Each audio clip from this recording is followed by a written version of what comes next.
Hey, welcome to Fab Race Mod Repeat. So while we're waiting for Hurricane Dorian to go by, I figured I'd see if I can figure out what's wrong with my good old Arrow rivet gun. Now, I've had this RHT 300 model, and Arrow is not sponsoring this video, by the way. This is just me working on one of my tools and making a video. But I've had this thing for quite some time. And what makes this one different is it's rotatable. So you can get in, let me lock the handle back, you can get in like a regular rivet gun. You can come straight up, and as you can see, when you turn it, it gives you a little bit of clearance. So you got all this room right here to put it up in tight places and still be able to get two hands on it, or one hand, whichever the case may be for the size of the rivet you're using. And it carries the capability of doing all 3 or 4 of your main popular size rivets. So I've had real good luck with this. I like my rivet gun. I can go straight in with it. I can go straight up with it. I can go at a 45-degree angle, whatever I need to do. But the last few times I tried to use it, it would not grip the rivet, no matter what size. So I don't know if I've managed to wear the little teeth off inside the chamber here, or if something's broke or just become loose or misadjusted. So I'm going to go ahead and open it up. And it looks like to me, if I get this handle off, you go down in here, let me put some light on it. There's a nut down in there behind that spring that holds it all together. So if I can get that nut off, the head will come off and I can take this assembly apart and see what's wrong. So I'm gonna do that real quick. I need to get this spring up out of here.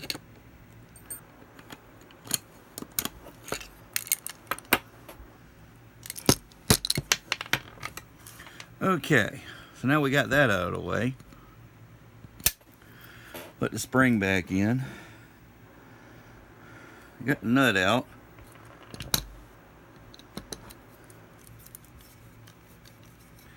Must be a snap ring or something down in there holding it that I can't see. Okay. Well, now that we got that out of the way, go ahead and see if we can get this little E-clip off.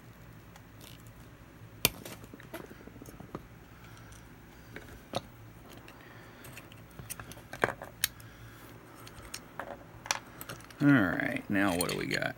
Okay, now that comes out. Got another washer.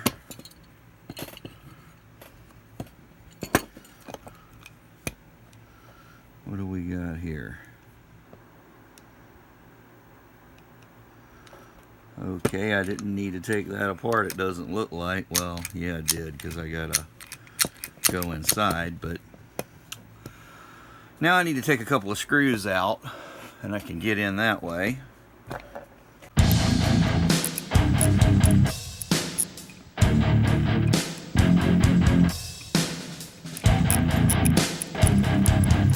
Okay, there's one screw out.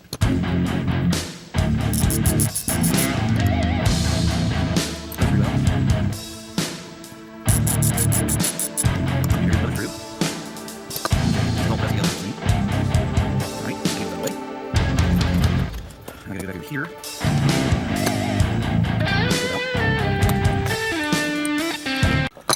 Okay, so this is all pressed together, it would seem. And as I mentioned in one of my other videos, there's a little screw in the end of this that the tool out of the handle fits in. Never had one of these this far apart, so there may be a spring in here, I don't know. Yep, there's a spring.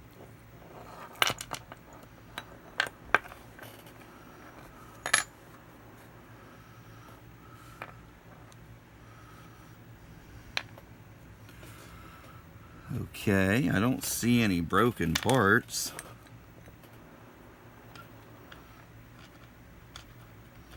It might be that they're just full of aluminum.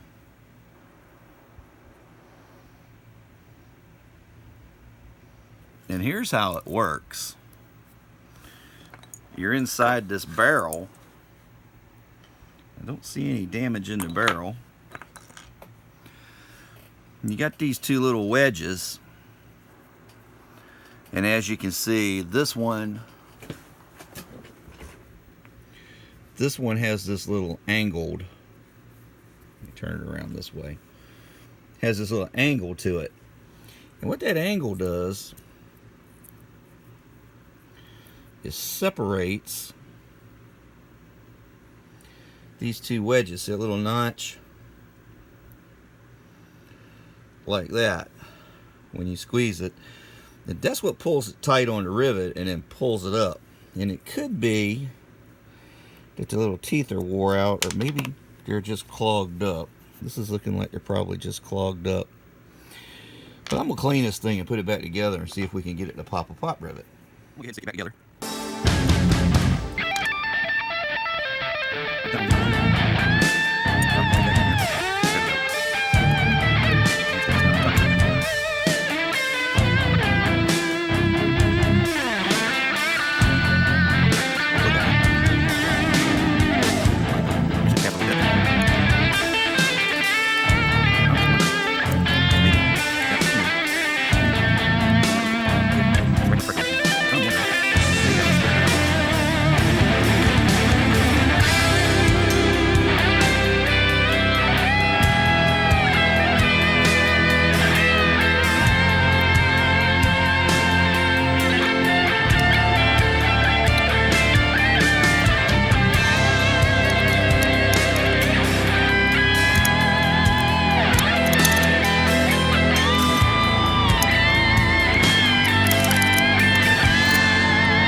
There's that side. Now get this side back together.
But I've got it all back together, and now it's time to test it.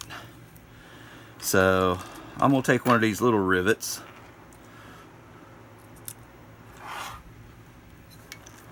I'm going to have to, there it goes. Nail come out. Rivet popped nicely. Let's change out the bit. We should be getting close. It's going to do it. And it just flew across the shop, and I got to go find it. But there we go. And it cut some mean teeth in there.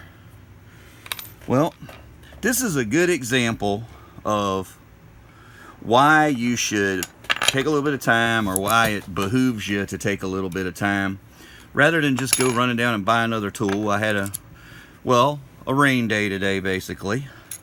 Didn't know if we were going to lose power at any given time with the storm going by, so I decided to sit down here and work on this. And worst case scenario, if the power did go out, I could just pick the video up where I left off.